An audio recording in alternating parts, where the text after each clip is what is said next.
கரூர் விவகாரம் பற்றி பேசினால் ஆளுங்கட்சிக்கு ஏன் இவ்வளவு பதற்றம்? இந்த விவகாரத்தில் ஏதோ மர்மம் இருக்கின்றது. கரூர் கூட்ட நெரிசல் உயிரிழப்பிற்கு பாதுகாப்பு குறைபாடே காரணம் என அதிமுக பொதுச் செயலாளர் இபிஎஸ் தெரிவித்துள்ளார். சட்டப்பேரவை கூட்டத்தொடரின் 2ஆம் நாளான இன்று கரூர் கூட்ட நெரிசல் சம்பவம் தொடர்பாக விவாதம் நடந்தது. கரூர் கூட்ட நெரிசல் குறித்த சட்டப்பேரவையில் நடந்து கொண்டிருந்த விவாதத்தின் பொழுது தூத்துக்குடி துப்பாக்கிச்சூடு சம்பவத்தை குறிப்பிட்டு இபிஎஸ் மீது அமைச்சர் எஸ் சிவசங்கர் குற்றச்சாட்டு வைத்தார்.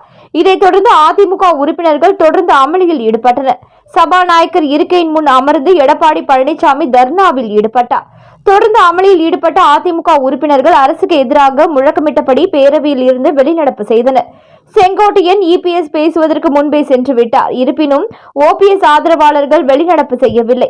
பின்னர் சட்டப்பேரவையில் இருந்து அதிமுக பாஜக வெளிநடப்பு செய்தது. பின்னர் அதிமுக பொதுச் செயலாளர் இபிஎஸ் செய்தியாளர்களை சந்தித்தார். அப்பொழுது அவர் பேசும்பொழுது, முதல்வர் பேசியதை நாங்கள் அமைதியாக கேட்டோம். ஆனால் சபாநாயகர் நாங்கள் பேச உரிய அனுமதி கொடுக்கவில்லை. எதிர்க்கட்சியினர் பேசிய பிறகு முதல்வர் பதில் அளிப்பதுதான் மரபு. தாவேகா தலைவர் மக்கள் சந்திப்பு கூட்டத்தில் 10 நிமிடம் தான் பேசியிருப்பார். அப்பொழுது ஒரு செருப்பு வந்து அங்கு விழுகிறது. இது குறித்து அரசு ஒரு விளக்கமும் அளிக்கவில்லை. கரூரில் 500 பேர் பாதுகாப்பு பணியில் ஈடுபட்டதாக ஏடிஜிபி கூறினார். 660 பேர் பாதுகாப்பு பணியில் ஈடுபட்டதாக முதல்வர் கூறுகிறார். இதிலேயே முரண்பாடு. இதனால் தான் கரூர் சம்பவத்தில் அரசின் மீது சந்தேகம் எழுகிறது. கரூர் சம்பவத்திற்கு அரசின் அலட்சியமே காரணம். எவ்வளவு பேர் கூடுவார்கள் என உளவுத்துறைக்கு தெரிந்திருந்தும் ஆனாலும் போதிய பாதுகாப்பு வழங்கவில்லை. சட்டப்பேரவையில் பேச முடியாததை இப்பொழுது செய்தியாளர்களிடம் பேசுகிறேன்.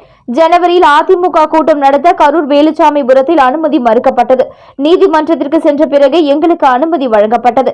எங்களுக்கு நிராகரித்த இடத்தை தாவேகாவிற்கு எதற்காக அரசு கொடுத்தது?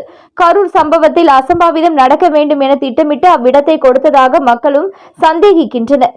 ஏதோ உள்நோக்கத்தோடு தான் இந்த இடம் கொடுக்கப்பட்டது. போலீசாரின் கவனக்குறைவே கூட்ட நெரிசலுக்கு காரணம். எதிர்க்கட்சியின் கூட்டங்களுக்கு உரிய பாதுகாப்பு அளித்திருந்தால் இப்படி நடந்திருக்காது. கரூர் சம்பவத்தில் வேகம் காட்டும் முதல்வர் கிட்னி திருட்டு விவகாரத்தில் ஏன் வேகம் காட்டவில்லை? கரூர் விவகாரத்தில் நாங்கள் அரசியல் செய்யவில்லை, மக்களுக்காகவே பேசுகிறோம். கரூர் விவகாரம் பற்றி பேசினால் ஆளுங்கட்சிக்கு ஏன் இவ்வளவு பதற்றம்? இந்த விவகாரத்தில் ஏதோ மர்மம் இருக்கின்றது. அதனால்தான் நாங்கள் பேசும் பொழுது ஒவ்வொரு அமைச்சரும் எழுந்து பதில் சொல்கிறார்கள். கரூர் சம்பவத்தில் சிபிஐ விசாரணையை நினைத்து ஆளும் கட்சி பயப்படுகிறது. எல்லா விஷயத்திலும் அரசியல் செய்யும் கட்சி திமுக தான். ஒரு அரசியல் கூட்டத்தில் 41 பேர் இறந்தது இந்தியாவிலேயே இதுதான் முதல் முறை. அவசரமாக ஒரு நபர் ஆணையத்தை எப்படி அமைக்க முடியும்? உடற்கூடாய்வு செய்தது சந்தேகத்தை ஏற்படுத்துகிறது. உண்மை சம்பவத்தை மறைக்க அரசு நினைக்கிறது. ஒரு நபர் ஆணையம் என்பது உண்மையை மறைக்கும் முயற்சி. இவ்வாறு பல்வேறு குற்றச்சாட்டுகளை முன்வைத்து பேசினார்.